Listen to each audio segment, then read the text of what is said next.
But मेरे 7-8 साल के प्राइस एक्शन के एक्सपीरियंस में मैंने ये चीज को बहुत बार ऑब्जर्व किया है कि भाई अगर कभी भी कोई भी इंडेक्स या स्टॉक अपने रेजिस्टेंस को ब्रेक करता है तो ये हमें बाय करना चाहिए, that is the good sign. But actually ऐसा नहीं होता है। बट मैंने आज के वीडियो में आप लोगों को है ना बहुत बड़ी एक लर्निंग दी है, जिससे आप लोगों को आगे अपने कभी भी ऐसे फेल ब्रेकआउट में या ऐसे ट्रैप में आप कभी भी नहीं फंसोगे। अभी जो मैं आप लोगों को ट्रैप की बात कर रहा हूँ ना, कि वो कौन सा ट्रैप होता है, कैसे आप लोगों को ट्रैप में फंसाते हैं, वो ट्रैप ये है। नमस्ते दोस्तों, मैं विजय ठक्कर और आप लोगों का सबका स्वागत है हमारे एक नए वीडियो में। अभी आज के वीडियो में मैं आप लोगों के साथ एक ट्रिक या फिर आप टेक्निक बोल दीजिए, वो डिस्कस करने वाला हूं, जिससे आप ऐसे ट्रैप से बहुत अच्छी तरीके से बच सकते हो। अभी मैं हमेशा मेरी चैनल में ये सोचता हूं कि अगर आप लोगों को मुझे कुछ सिखाना है ना, तो वो लाइव एग्जाम्पल के साथ सिखाओ।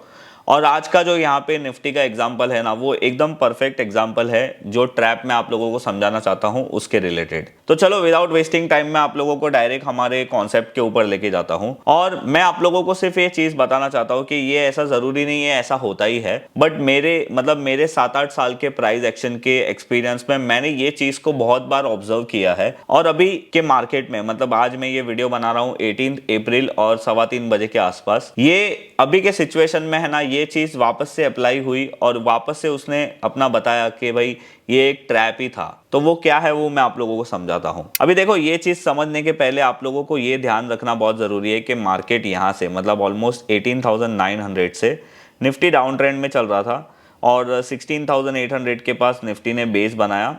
और उसके बाद हम लोग ने देखा कि 16,900 से निफ्टी ने ऑलमोस्ट एक अच्छी कंटिन्यूस एक बहुत शार्प रैली ली। अभी अगर मैं पॉइंट वाइज बात करूं तो आप यहां पे देख सकते हो कि 16,900 से नॉन स्टॉप मार्केट ने 5.5% का मतलब मूव दिया है अपसाइड में और 940 पॉइंट चला है। अभी जो मैं आप लोगों को ट्रैप की बात कर रहा हूं ना, कि वो कौन सा ट्रैप होता है, कैसे आप लोगों को ट्रैप में फंसाते हैं, वो ट्रैप ये है। अभी देखो, निफ्टी का ये जो है ना प्रीवियस स्विंग हाई था। अगर मैं इसके एरिया को मार्क करूं, मतलब वो एरिया मार्क करने की जरूरत नहीं है, फिर भी मैं आप लोगों के लिए बता रहा हूं कि 17,800 से लेके 17,775 ये एक रेजिस्टेंस जोन था। अभी हम लोग जब भी टेक्निकल एनालिसिस की बात करते हैं तो हम लोग क्या सोचते हैं कि भाई अगर कभी भी कोई भी इंडेक्स या स्टॉक अपने रेजिस्टेंस को ब्रेक करता है तो ये हमें बाय करना चाहिए, that is the good sign. But actually ऐसा नहीं होता है। हम लोगों को कभी भी डायरेक्ट ब्रेकआउट में ट्रेड नहीं लेना चाहिए। हम लोगों को यह देखना चाहिए कि वो ब्रेकआउट कहां पे हो रहा है, कितने टाइम के बाद हो रहा है, वो ब्रेकआउट के पहले वो स्टॉक में या इंडेक्स में कैसा मूव था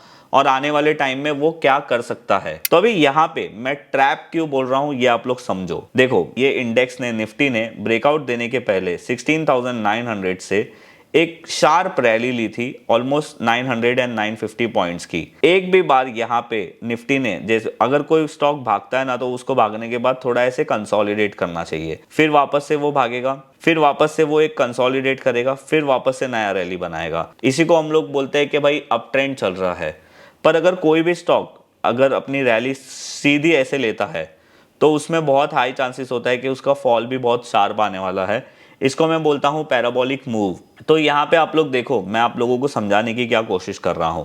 ये ब्रेकआउट फेल क्यों हुआ और ये ब्रेकआउट फेल होने के चांसेस क्यों ज्यादा थे, वो बहुत ही सिंपल है। 16,900 से ये निफ्टी ने कंटिन्यूसली रैली ली थी। अगर हम लोग डेज की बात करें तो 1 2 3 4 5 6 7 8 और 9th डे पे निफ्टी ने ब्रेकआउट दिया था। पहली बात तो ये है कि ये जो इंडेक्स है वो 9 दिन से कंटिन्यूसली अपसाइड मूव दे रहा था और आप यहाँ पे बोल सकते हो कि ये एक पैराबोलिक मूव था। और इसका दूसरा रीजन फेल होने का क्या है, आप यहाँ पे देखो, ये इसके ब्रेकआउट कैंडल्स। इसके जो ब्रेकआउट कैंडल है ना, वो बहुत छोटे छोटे थे, आप यहाँ पे क्लियरली देख सकते हो। इसने अपने ब्रेकआउट लेवल के ऊपर प्रॉपर क्लोज भी नहीं दिया था और एकदम छोटे छोटे कैंडल से ब्रेकआउट किया था। कभी भी कोई स्टॉक या इंडेक्स अगर ब्रेकआउट करता है तो उसका कैंडल एक तो बड़ा होना चाहिए और उसका कैंडल एक मतलब माराबुजू ग्रीन होना चाहिए, जो जनरली हम लोग कैंडल स्टिक में बोलते हैं। तो वो ब्रेकआउट हम लोग जनरली स्ट्रॉन्ग कंसीडर करते हैं। तो अभी यहाँ पे क्या हुआ, यहाँ पे इसने ये लेवल्स के आसपास ब्रेकआउट दिया और सब लोगों को लगा जैसे 17,800 का लेवल था, 17,842 का हाई मारा, 17,828 पे क्लोज हुआ और ये बात है 13 अप्रैल की। अभी बहुत सारे ट्रेडर्स को क्या लगा कि यस, ये भाई मार्केट ने ब्रेकआउट कंफर्म कर दिया है, अब यहाँ से मार्केट रिवर्स हो जाएगा, अब यहाँ पे अभी हम लोगों को और बाय करना चाहिए। और देखो उसके बाद क्या हुआ। आप यहाँ पे देख सकते हो 17 अप्रैल को मार्केट गिरा, थोड़ा रिकवर हुआ end of the day, but आज 18 अप्रैल, अभी मैं 3:22 को ये वीडियो रिकॉर्ड कर रहा हूँ, अभी भी मार्केट चल नहीं रहा है। तो ये जो होता है ना, इसे मैं ट्रैप बोलता हूँ। ऐसे ट्रैप से आप लोगों को हमेशा बचना चाहिए। जो ट्रैप के बारे में मैंने बताया वो सिंपल है। अगर ये स्टॉक या इंडेक्स एक शार्प रैली लेके ब्रेकआउट दे रहा है तो there is a high chance कि वो फेल हो सकता है। दूसरी बात क्या थी कि ब्रेकआउट कैंडल को भी आप लोगों को देखना चाहिए। अभी ऐसे केस में हम लोगों को क्या करना चाहिए?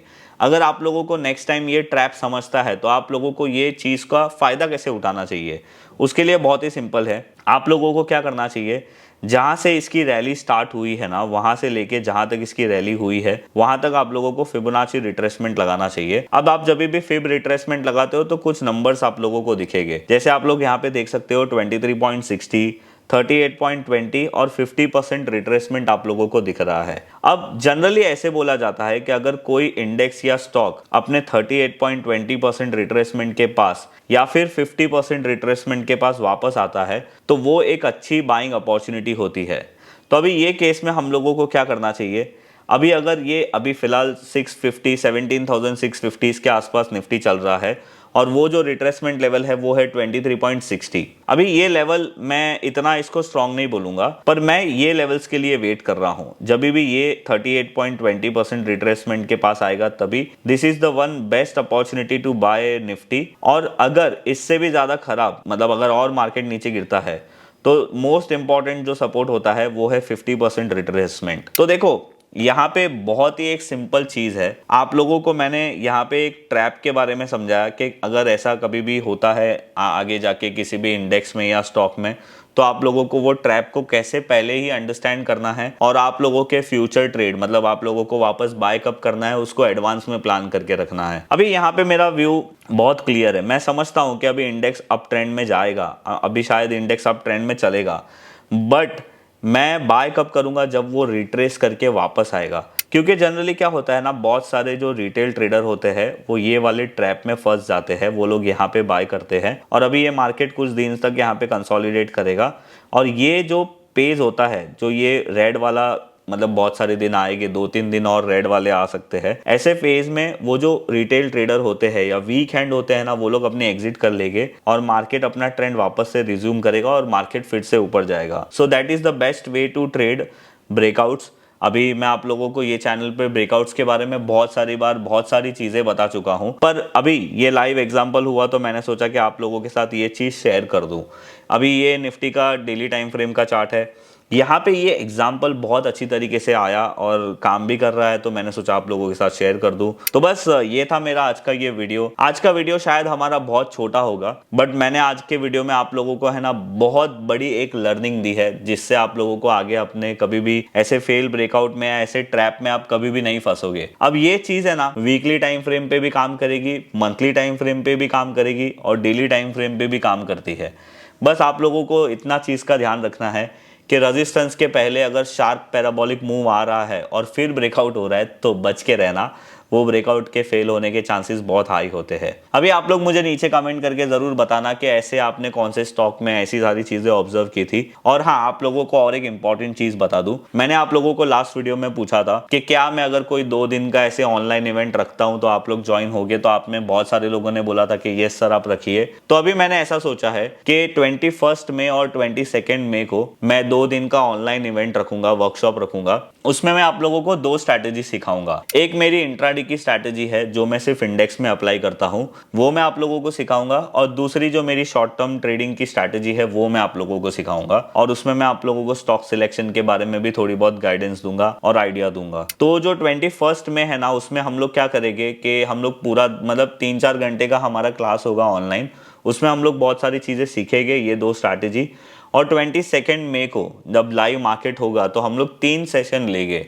एक 9 बजे का, मेरे ख्याल से एक 12:30 बजे का लेंगे और एक 2:30 बजे का सेशन लेंगे, और वो सेशन में जो हमने सीखा है वो चीज को अप्लाई करने की कोशिश करेंगे। तो अगर आप लोगों को 21 और 22 में हमारे जो 2 दिन के ऑनलाइन वर्कशॉप में रजिस्ट्रेशन करना है तो उसकी लिंक मैं नीचे डिस्क्रिप्शन में डाल दूंगा, आप हमारी वेबसाइट में जाके वहां पे रजिस्ट्रेशन कर सकते हो। और बस ये था हमारा आज का ये वीडियो। अगर आप लोगों को आज की ये जो मैंने आप लोगों को नई चीज सिखाई है, अगर आप लोगों को लगता है कि इससे आप लोगों को फायदा होगा, मेरे वीडियो को लाइक करिए और नीचे कमेंट में जरूर बताइए कि आपने ऐसी चीज पहले कौन से स्टॉक में देखी थी या अभी कौन से स्टॉक में हो रही है। अगर आप हमारे चैनल पर नए हो तो आप हमारे चैनल को सब्सक्राइब कर सकते हो, और मैं मिलूंगा आप लोगों के साथ ऐसे ही कोई नेक्स्ट वीडियो में। तब तक के लिए बाय बाय।